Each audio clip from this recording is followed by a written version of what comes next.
जय हिंद फौजी भाइयों। आप सभी का छोटा भाई सैनिक ब्रजेश राठौर फिर से एक मुद्दे को लेके आ गया हूँ आपके बीच में।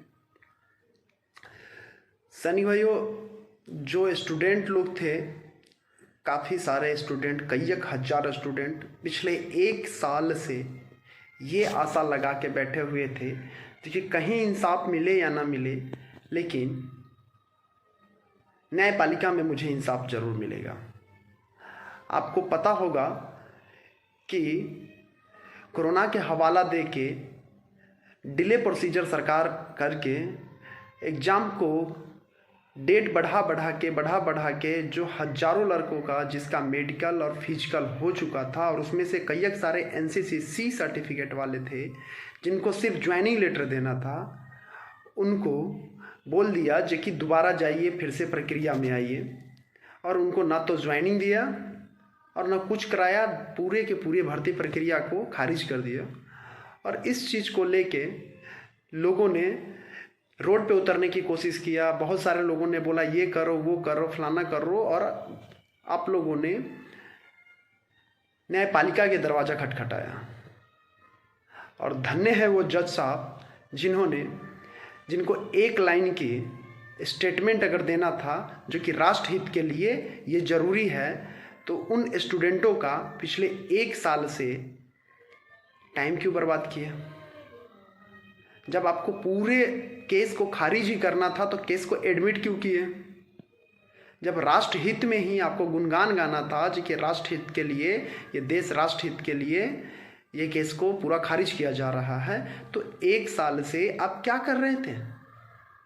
2.5 महीना पूरी सुनवाई होने के बाद, 2.5 महीना आप जजमेंट होने के बाद आप केस का फैसला लिख रहे थे। यही एक लाइन फैसला आपका लिख रहा था। जज साहब, आपके न्यायपालिका पे हम उंगली नहीं उठा रहे हैं, लेकिन मुझे न्यायपालिका आपसे आज विश्वास जरूर उठ गया। उन लाखों स्टूडेंटों का आज विश्वास जरूर उठ गया। आप जज साहब, आप खुद ही, आपको याद होगा, आपने ही कितने बार सरकारी वकीलों को फटकार लगाए हैं जो कि ये बच्चों के भविष्य का मैटर है। और आज सडनली ये 2 दिन 3 दिन में क्या हो गया, या 2.5 महीने में क्या हो गया कि आप एक लाइन में खारिज कर दिए? पूरे केस को ही खारिज करिए, तो फिर इस पे जजमेंट और ये जो पूरी सुनवाई किस लिए की है? केस को एडमिट ही नहीं करते शुरू में। ये एक साल इन बच्चों का समय क्यों बर्बाद किए? भाई देख लो बच्चों लोग, और आप लोग फौजी भाइयों देख लो, ये सरकार कि कहाँ कहाँ चलता है इस मंशा को दर्शाता है। मैं तो दंग रह गया इस डिसीजन को देखते, ये फैसला को देख के दंग रह गया। जब आपको केस को ही खारिज करना था तो एक साल से इसको लटकाए क्यों हुए थे? इस पे इतने बहस क्यों करवाए?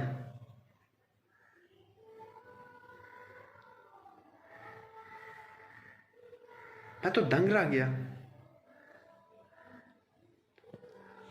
बच्चों, अब मैं एक ही बात कहूँगा जो कि इस चीज़ से ये साबित होती है जो कि जिसकी लाठी उसकी भैंस, आपने सुना होगा। तो हम लोग यहाँ पे कमज़ोर हैं, आपस में एक दूसरे से टकराते रहते हैं। यही रीज़न है कि सरकार इस मौके का फ़ायदा देख रहा था, और आप लोगों ने जो प्रदर्शन किया, सरकार ने नफरी बल दिखा दिया न्यायपालिका को। ये कुछ बच्चे हैं सर, ये ऐसे ही बस रोड पे आ जाते हैं, ठीक है। आप लोगों ने एकता का परचम नहीं दिखाया, उसका फ़ायदा सरकार और ये न्यायपालिका उठाए। न्यायपालिका ने जो डिसीज़न लिया है उसको हमें तो मानना ही पड़ेगा। अब आपके पास में एक ही रास्ता रह गया, सुप्रीम कोर्ट। लेकिन मैं तो आपको एक ही बात कहूँगा कि किसान आंदोलन की तरह अगर आप मजबूती से खड़ा रहते तो शायद आज तक फैसला हो जाता, चाहे वो अग्निवीर को लेके हो, चाहे ये आपको पेंडिंग भर्ती प्रक्रिया को लेके हो।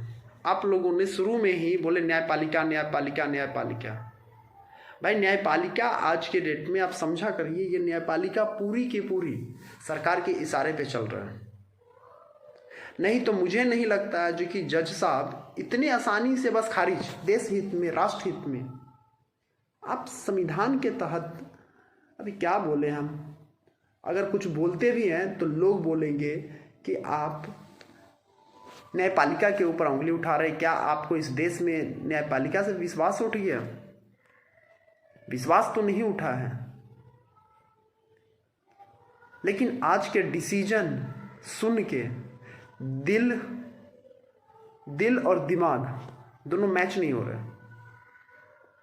इन बच्चों का एक साल आपने बर्बाद किया, ये क्यों बर्बाद किया? मैं आज कुछ नहीं बोलने वाला हूं इस पर, आप लोग सोच लो, देख लो।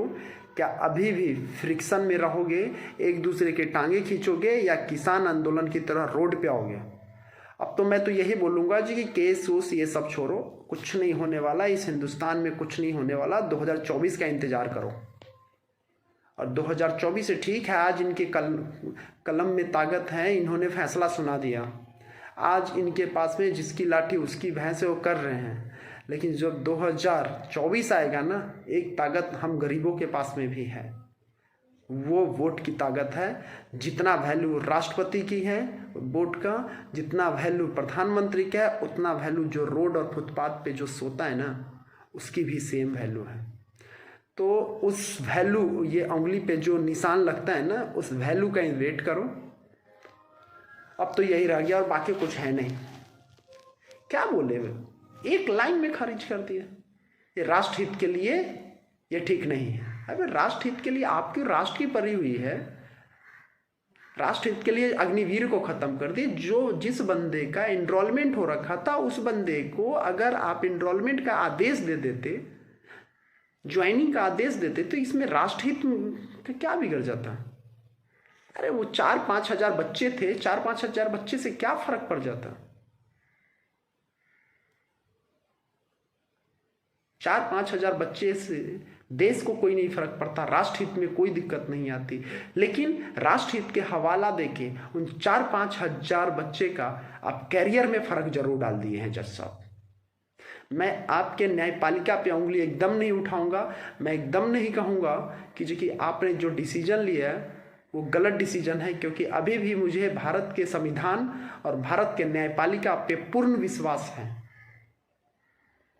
लेकिन जो आज आपने डिसीजन लिया, उससे राष्ट्रहित में तो कोई फायदा तो नहीं होगा, लेकिन उन 5,000 बच्चों के जिंदगी की बर्बादी में आपका योगदान जरूर हो जाएगा।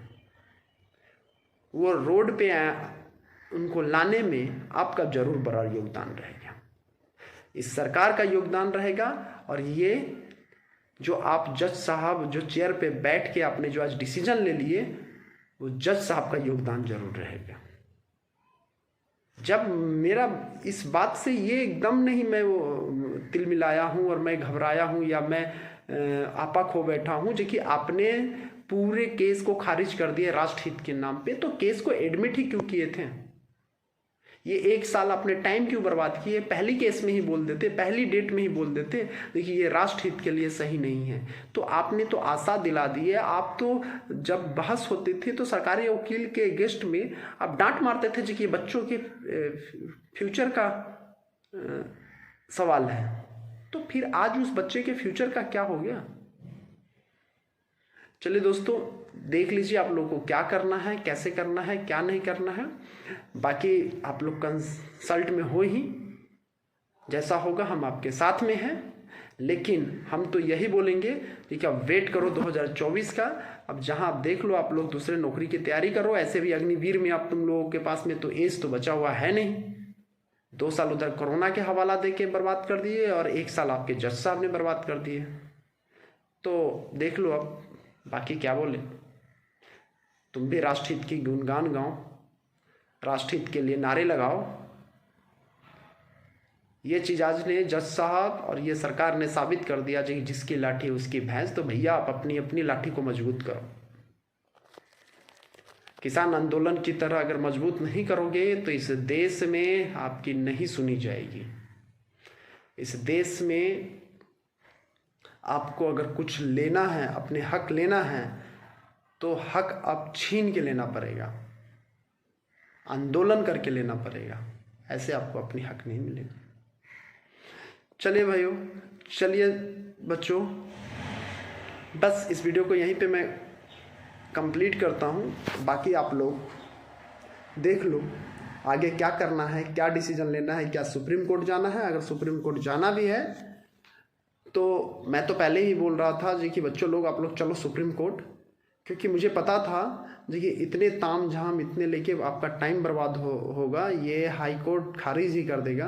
अब तो एक ही साहब है, एक ही सुप्रीम कोर्ट के दरवाज़ा है, बस या तो न्यायपालिका के थ्रू सुप्रीम कोर्ट जाओ और नहीं तो किसान आंदोलन की तरह मजबूती से सरकार के अगेंस्ट आवाज़ उठाओ, तब जाके सरकार झुकेगी और 2024 का इंतज़ार करो। तब तक के लिए जय हिंद, जय भारत, वंदे मातरम।